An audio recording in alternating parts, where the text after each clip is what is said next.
is a land that flavor forgot, and it's called the Netherlands. But Amber, don't you know about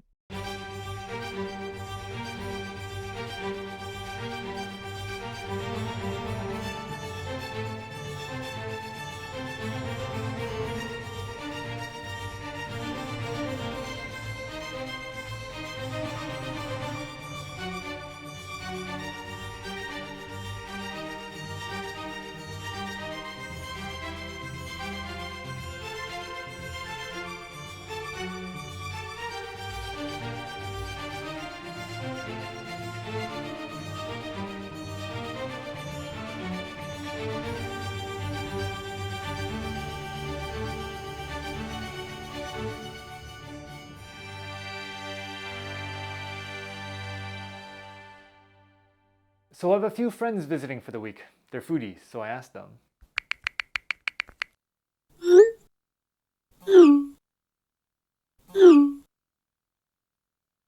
To be honest, I didn't know much about Dutch foods until coming to the Netherlands. In fact, in all my travels, I had never seen or eaten at a Dutch restaurant. When I tried to search for Dutch food in San Francisco, nothing. And so I was surprised to find out that there's so much more to Dutch food than cheese and potatoes, especially when you take into account the rich foods that came as a result of Dutch colonization. And chocolate for breakfast? This is Dutch breakfast.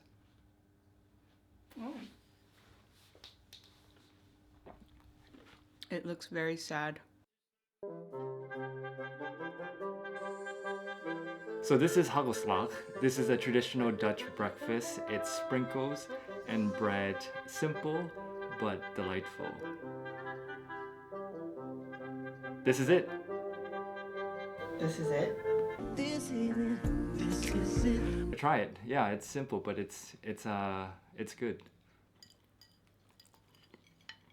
It's actually pretty good. It's sweet, milk chocolate, a hearty breakfast. I wouldn't exactly say it's hearty. Come on, it's chocolate for breakfast. Well, let's try something Dutch that's a little bit more fancy. Pannenkoeken or Dutch pancakes. This is where the Dutch love to go overboard. They're sweet, savory, and you can find them in a million different combinations. With the Pancake House here in Leiden having Pannenkoeken or Dutch pancakes, they're a mix between, well, American pancakes and French crepes, but a lot thinner. Savory, sweet, you can have anything and everything on there. I have like salami, ham, bacon, cheese, tomatoes, peppers, and if you look at the menu, there are like 60 plus different options you can choose. 10 to 15 euros, great meal for breakfast, lunch, dinner, anytime basically. So yeah, let's dig in. And have you met Pannenkoeken's little brother, Poffertjes? They're mini pancakes usually eaten with butter and powdered sugar. Everyone loves Poffertjes. I mean, look at them. They're so cute. But on normal days, Dutch lunch is all about efficiency, price, practicality. I want to show you what a traditional, probably the most traditional Dutch meal is. It was my first meal when I came to this country, and I was surprised. And I would love you to try.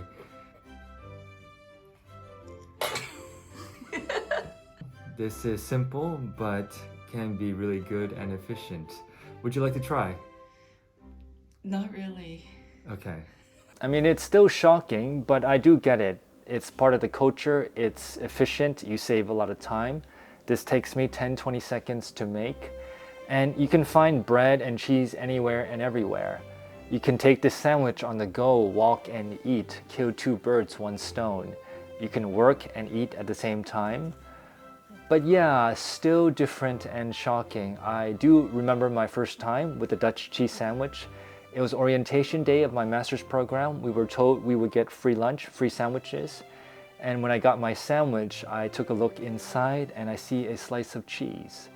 And that was shocking because I was used to American sandwiches where there's usually a lot more stuff inside. But what I don't get is when you pay 1,000 euros for an international flight on, say, KLM, and you kind of expect something nice and fancy for lunch, and you get a cheese sandwich. But don't get me wrong, it's a really good cheese sandwich, but sometimes when you pay that much money, you do expect to get something nicer. But I do get it. It's part of the culture I've come to, well, understand and appreciate it in many ways. Now it's time to go to the hair salon. No, this hair salon, the Kapsalon. So when I first arrived to this country, I asked people, hey, what kind of food should I try? And one of the dishes they recommended was something called the Kapsalon. Now, I was a bit confused because I had just gotten a haircut from the local hairdresser, the Kapsalon. But this is also called the Kapsalon, and this is one of the most multicultural dishes in the Netherlands because it uses Dutch cheese, Middle Eastern shawarma, and Indonesian sauce, sambal. And it was invented by a guy from West Africa. So the story goes back in 2003 in Rotterdam, a guy named Nathaniel, who was a hairdresser from Cape Verde, West Africa. He went to his local shawarma store for lunch, ordered all his favorite dishes in one combination. He kept going back, and eventually referred to that dish as the Kapsalon. And that dish eventually caught fire. It became more widespread, popular. People started ordering the Kapsalon, and that's actually how the name came to be.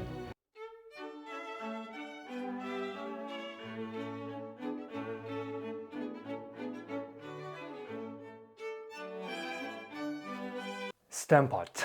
Stamppot is one of the oldest and most authentic Dutch dishes. It's as Dutch as one can go when it comes to Dutch food. Its literal translation means mashed pot, mashed potatoes along with vegetables.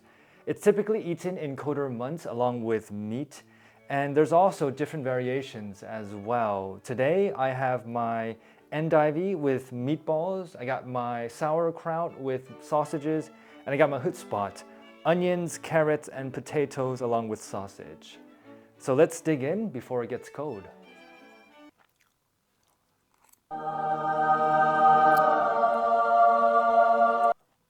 Tastes like potatoes. Now I do like potatoes, especially crispy Dutch fries, frites, patat, or whatever you want to call them.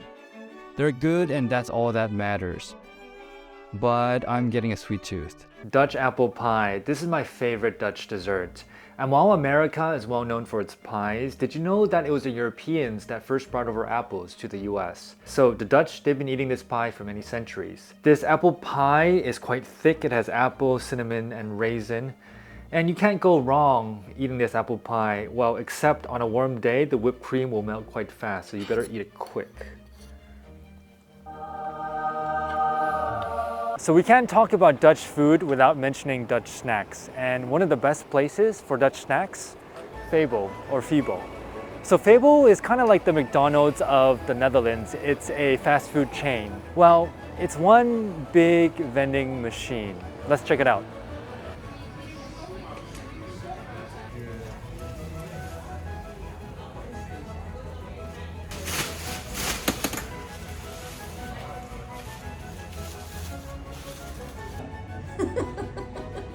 So this is the frikandel. This is a long deep fried sausage, and the Dutch love this. This is mashed up with chicken, pork, beef all into one with spices, and it's eaten either plain or with mayo or curry ketchup. And Dutch people eat 600 million of these every year. So let's try this out.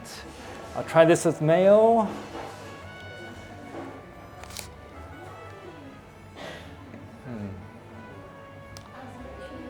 A few moments later. It's actually not bad.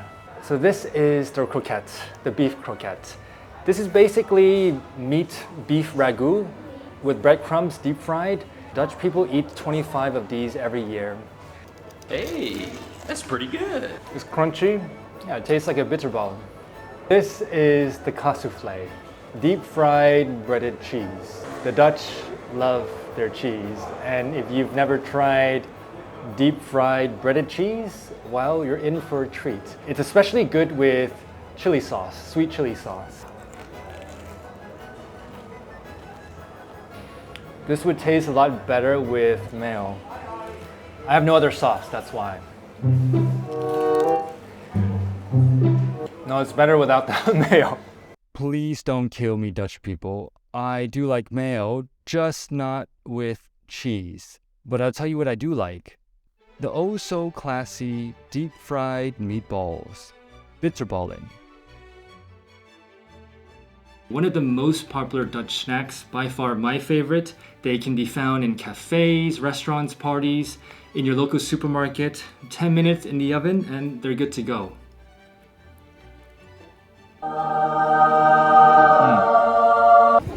This is raw herring. And did you know that the raw herring is actually not raw? It's gutted, salted, frozen, and cleaned.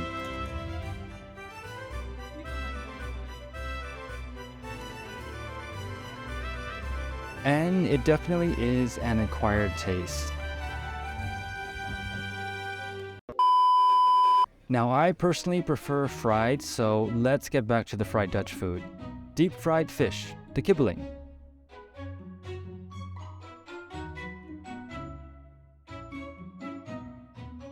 Fried fish with batter and tartar sauce, a very popular Dutch snack, and costs €5. So let's try this out. Hey, that's pretty good. So this is like fish and chips but better, right? Oh, look at all these tourists with the famous Stroopwafel, the syrup waffle, which is a round waffle cookie filled with caramel.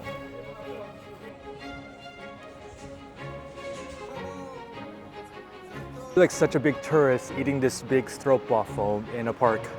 But gotta have my stroopwafel, but not too much because this is quite sweet.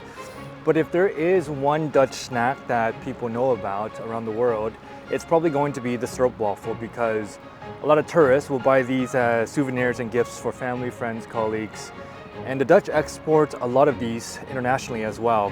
This is the only Dutch snack that I was able to find in my local supermarket in the US. Nothing else but the stroopwafel.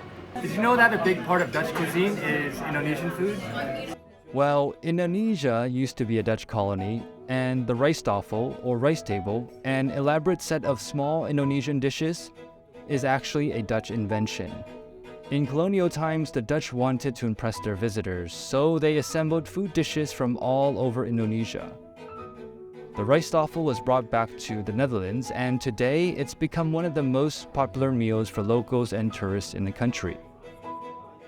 And the end of Dutch colonization also brought something else to the Netherlands: Toko's and takeaway Asian food. Did you know that Dutch takeaway is a thing? I know takeaway is more popular than a Dutch Toko. A Toko is an Asian store. Indonesian, Surinamese, Chinese, a mix. They sell products, food takeaway, and they're quite popular because, well, they're cheap, efficient, fast, and good, and they can be found anywhere in town. This is the best deal in town. I mean, €6 for all of this. This is a lot of food. This could be 2 meals. I got my rice, noodles, eggplant, egg, coconut beef. There's a reason why this is so popular. Yeah, Amsterdam is expensive, but it's expensive because people don't know about Toko's. Only locals go to Toko's. And there's so much variety that you can keep going back over and over and over again. And they're really good as well. And at the beginning, people were like, you gotta try Surinamese food. I was like, Surinamese food?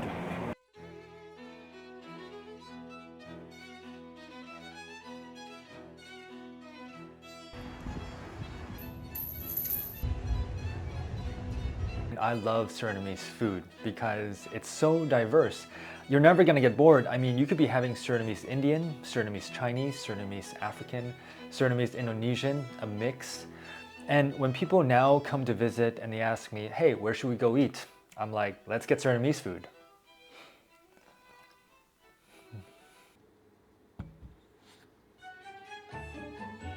The soup's ready. I got my bread, I got my soup. Especially nice during a cold, rainy day, especially during the winter time. And to be honest, at the very beginning, I did not find this soup appealing or appetizing.